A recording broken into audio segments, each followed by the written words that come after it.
روحانی قرآن پاک کو تفسیر کے ساتھ سننے کے لیے ہمارے چینل رفیع اکرم آفیشل کو سبسکرائب کریں اور پاس میں دیے ہوئے بیل آئیکن پہ کلک کریں اور ایسے آنے والے ہر ایک ویڈیو کو فل واچ کریں اور اپنے دوستوں کے ساتھ شیئر کریں۔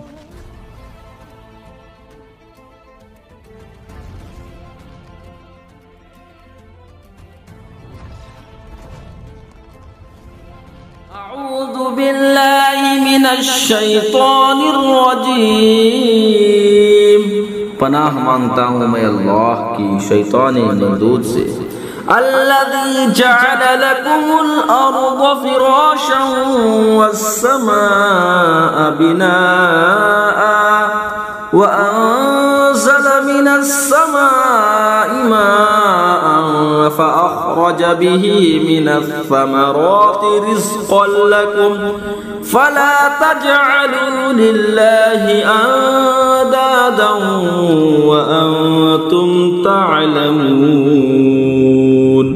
اور جس نے تمہارے لیے زمین کو بچھونا اور آسمان کو عمارت بنایا اور آسمان سے پانی اتارا تو اس سے کچھ پھل نکالے تمہارے کھانے کو، تو اللہ کے لیے جان بوجھ کر برابر والے نہ ٹھہرا۔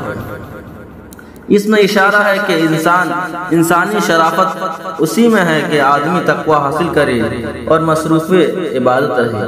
عبادت وہ غایت تعظیم ہے جو بندہ اپنی عبدیت اور معبود کی الوہیت کے اعتقاد و اعتراف کے ساتھ بجا لائے۔ یہاں عبادت عام ہے، اپنے تمام انواع و اقسام و اصول و فروع کو شامل ہے۔ مثلا کفار عبادت کے مامور ہیں، جس طرح بے وضو ہونا نماز کے فرض ہونے کا معنی نہیں، اسی طرح کافر ہونا وجوب عبادت کو منع نہیں کرتا، اور جیسے بے وضو شخص پر نماز کی فرضیت رفع حدث لازم کرتی ہے، ایسے ہی کافر پر وجوب عبادت سے ترک کفر لازم آتا ہے۔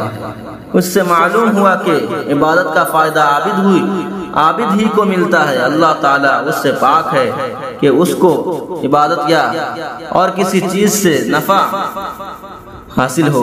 پہلی آیت میں نعمت ایجاد کا بیان فرمایا کہ تمہیں اور تمہارے آباء و معدوم سے موجود کیا، اور دوسری آیت میں اسباب معیشت و آسائش و آب و غذا کا بیان فرما کر ظاہر کر دیا کہ وہی ولی نعمت ہے، تو غیر کی پرستش محض باطل ہے۔